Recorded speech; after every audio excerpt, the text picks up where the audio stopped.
Who's been the biggest surprise performer for the Lions this season? That's a good question. You are Locked On Lions, your daily Detroit Lions podcast. Part of the Locked On Podcast Network, your team every day.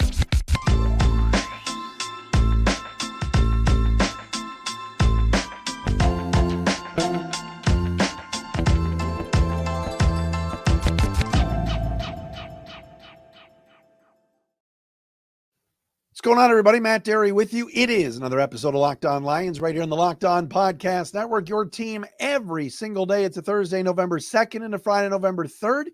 We thank you for listening or watching on our Locked On Lions YouTube channel, which, of course, you can subscribe to and watch for free. Thanks for checking us out wherever you get your podcasts. Shout out to our everydayers who are out there, who whether they watch or listen every day, we thank you for doing so. Evan Thomas down in Virginia is an everydayer. Got to give a shout out to Adam Sierri. Adam had a question for me on Twitter today at Dery Speaks that I want to bring up momentarily. Also, Mike Santavica. Mike is starting up a spot in Troy called D-Bat Baseball. Indoor batting cages, all sorts of stuff. November 13th.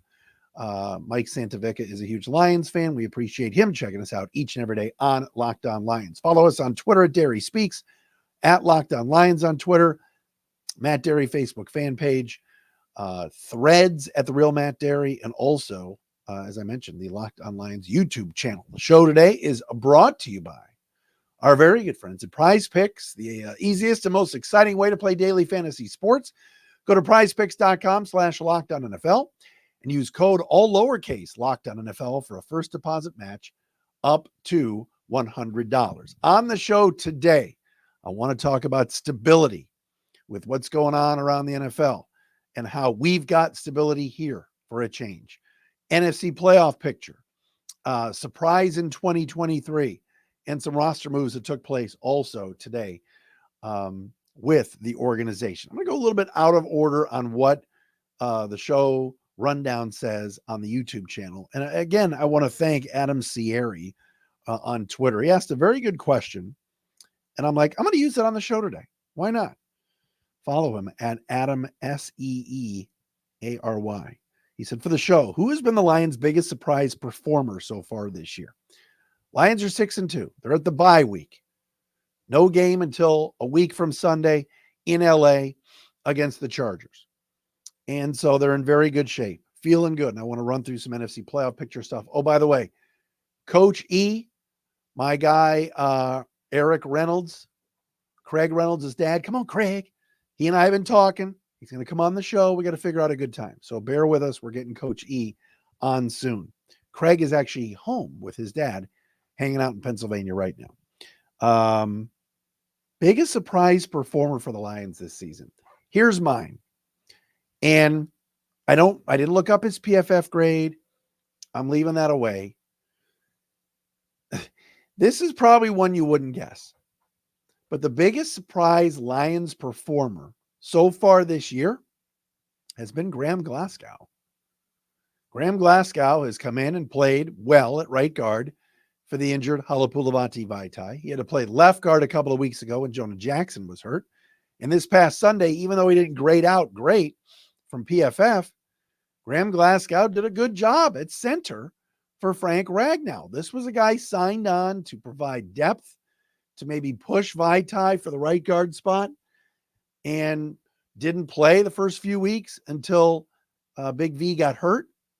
I think Graham Glasgow's been very, very good on the Lions offensive line. Has Jared Goff been in any kind of major danger in the pocket? No. Has the run game been pretty solid? Yeah. Jahmyr Gibbs over 150 yards this week.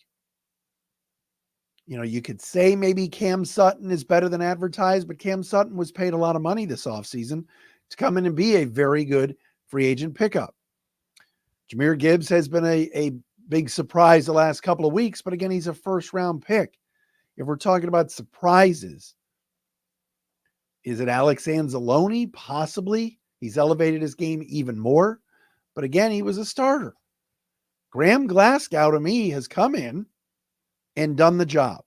He's played very well. And I'm surprised that he's been able to, after being not brought back by Denver, After being somebody that had been in Detroit a long time, his quality of play has regressed over the last few years. He was a very solid player and performer for the Lions before signing that big contract with the Broncos. But he's, to me, been the biggest surprise this year. He's on the interior of on the offensive line, having to play three different positions. I think he's been a big surprise. 1B would be Riley Patterson. He's kicked better than we all thought. Now, he knocks in a 52-yarder the other night, and you're like, wow, Riley, all right, where'd that come from? And then he completely botches the short field goal later on in the night when it was 26-14 and the Lions were ready to put the Raiders away. So I'd say Graham Glasgow 1, and 1B would be Riley Patterson as far as biggest surprises. I'm interested in hearing some of your thoughts. You can hit me up on Twitter or on our YouTube comments.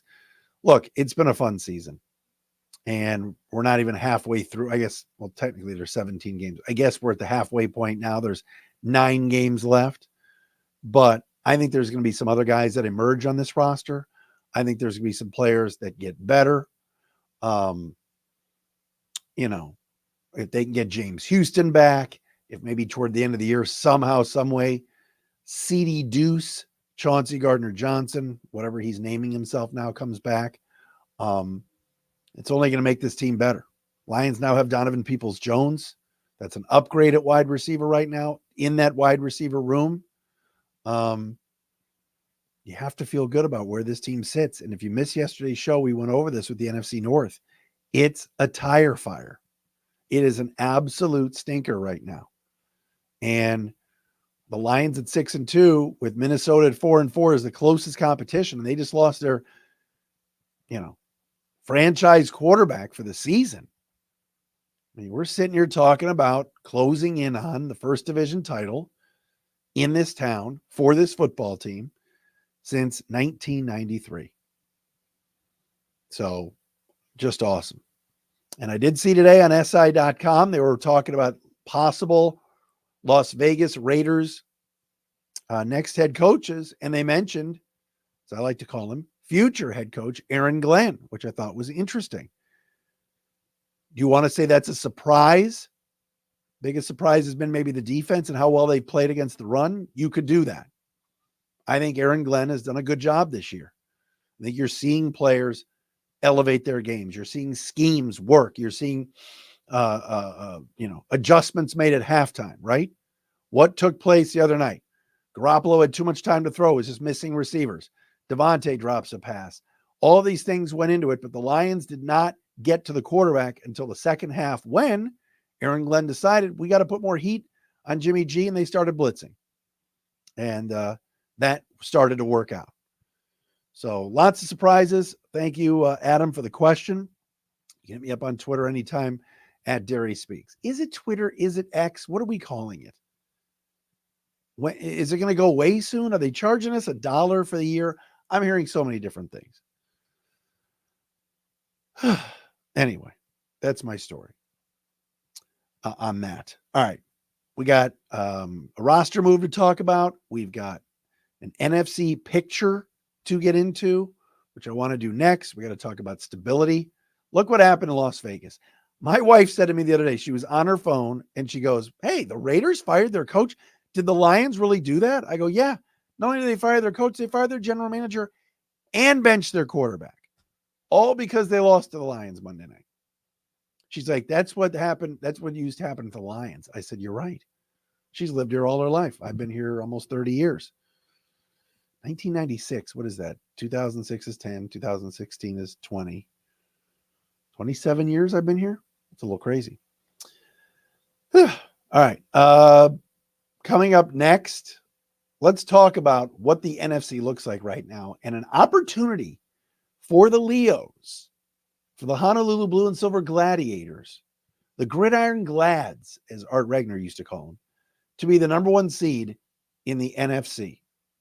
We'll do that coming up next. We want to tell you, though, about DoorDash. Look, you want to order food, groceries, whatever it is. If you are craving something and you don't want to leave your couch because tonight you're watching Titans and Steelers, you don't want to leave. You got a parlay going, you're on FanDuel, the whole thing, fantasy stuff. Man, I want National Coney Island. I want Leo's. I want Chipotle, whatever it is. You can get it from DoorDash. Did the game go to a timeout? Time to order in with DoorDash. What about halftime? That's ordering time. 2-minute warning, same thing. You got it.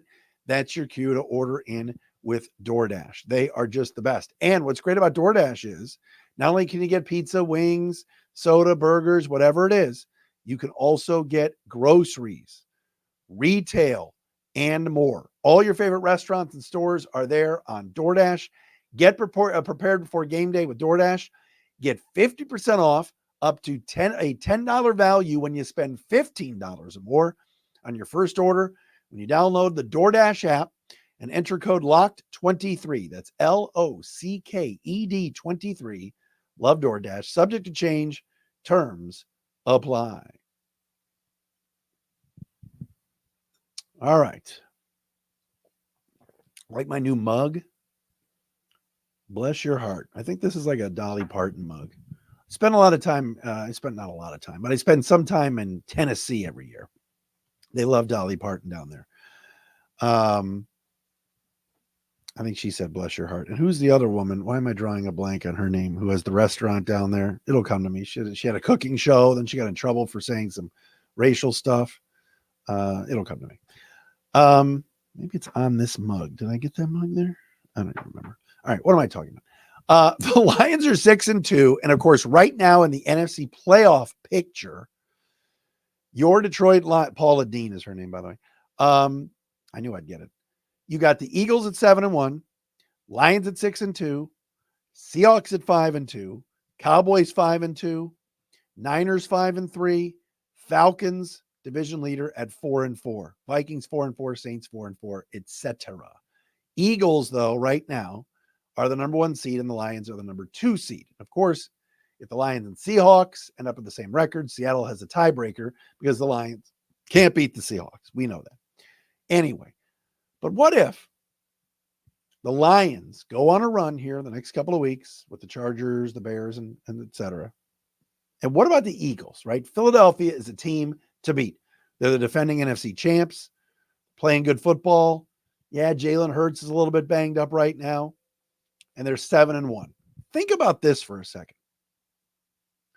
The next 6 weeks for the Eagles, Dallas at home, at Kansas City, Buffalo at home, San Francisco at home, at Dallas again, Sunday Night Football, at Seattle.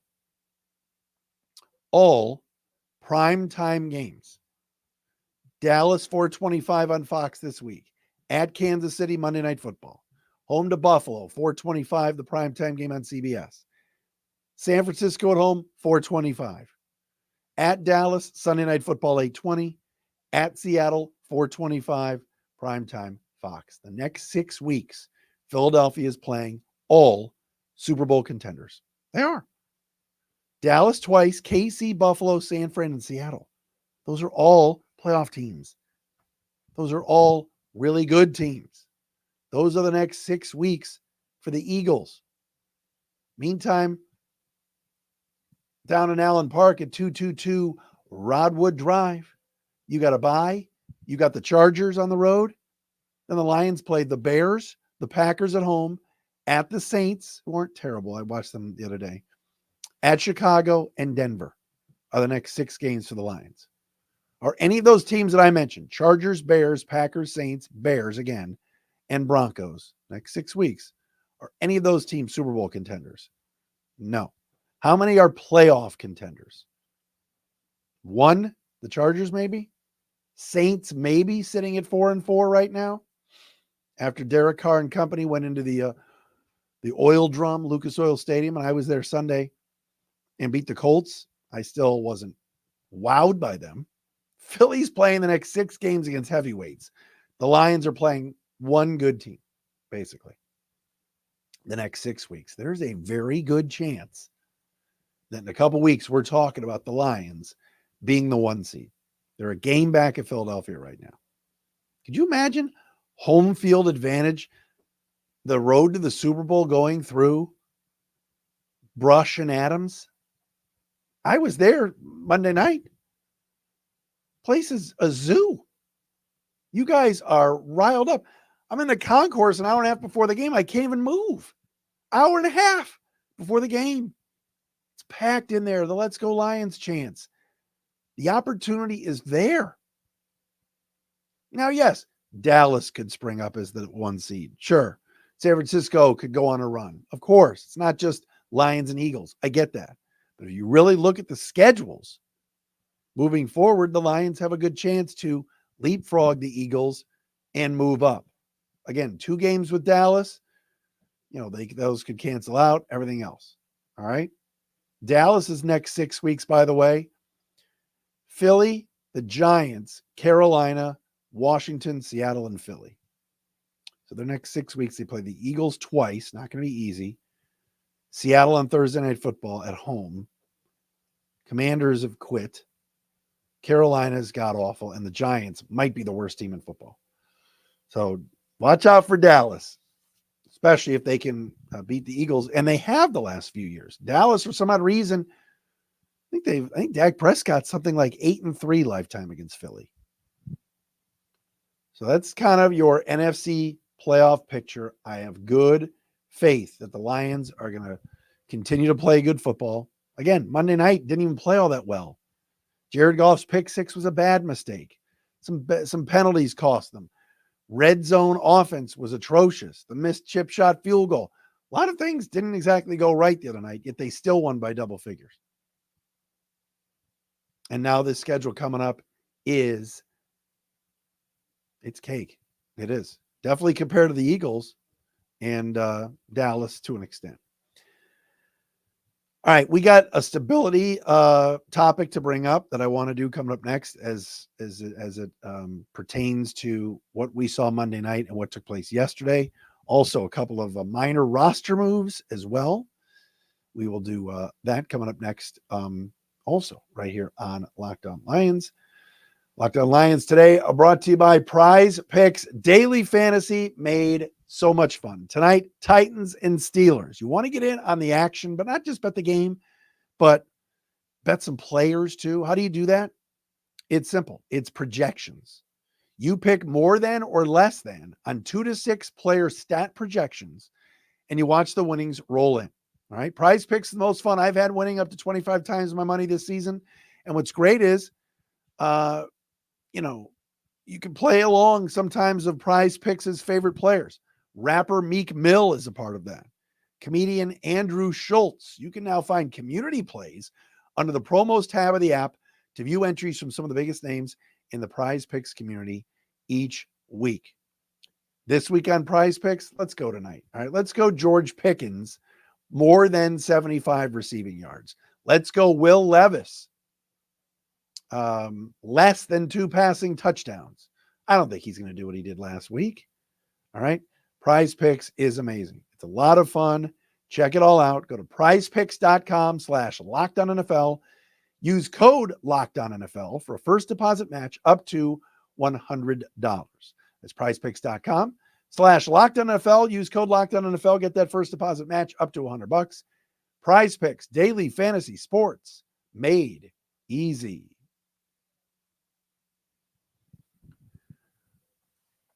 All right. Thanks for checking us out wherever you get your podcast. Appreciate you making us your first listen. Matt Dery with you. It's the Locked On Lions for a Thursday edition, November the 2nd. Lions off, done. Players have gone home or gone on vacation.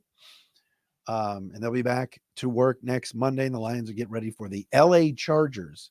You know there's going to be a ton of Lions fans at SoFi. The Chargers don't have any fans. I mean, they have some. But those games at SoFi, whether it's the Rams or the Chargers, you always hear the opposing fans. So that ought to be awesome. Here's something I was thinking about. Stability. What just took place the other night, Tuesday night into Wednesday morning? The Raiders sacked their general manager, Dave Ziegler, their coach, Josh McDaniels, and then yesterday, interim head coach Antonio Pierce, ex of the Giants, announced that Jimmy Garoppolo is being benched and that Aiden O'Connell, the rookie from Purdue, he's going to give them the best chance to win. He's going to start a quarterback. And it made me think, this is the third year, Third year now. We haven't had to talk about quarterback. We haven't had to talk about coach. And we haven't had to talk about GM. And I know some of you are going to go, oh, Dery, you were ripping Dan Campbell last year. You almost quit the podcast. Well, I didn't. All right. And the Lions stuck with their coach. We're in the third year of Campbell's 6-year contract. Josh McDaniels had a 6-year contract with the Mark Davis-led LV Raiders. And he's already gone after a year and a half. Yet our coach isn't going anywhere. Our general manager, even though I thought he should have done more at the deadline, isn't going anywhere. He's doing a great job. Our quarterback is going to be signed long-term. You're not going to get rid of Jared Goff. Why would you do that? Who's better? Who's out there better that you're going to go get? Oh, but Hendon Hooker. Come on. There's actual stability with this operation. Stability. The other night, Lomas Brown got his number or got it put up in the Ring of Honor with the Lions. Dan, it was awesome. Love Lomas. They introduced Sheila Hamp. She got an ovation. 2 years ago, she almost got booed off the field.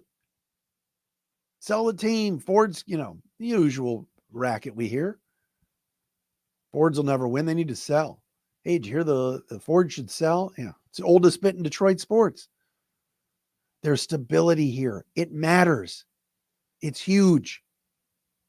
You look at some of these teams and some of these offenses and how they're run defenses, and you look and you go, 4th-year coordinator, 6-year coordinator, 3rd year, in the same system. Stability matters.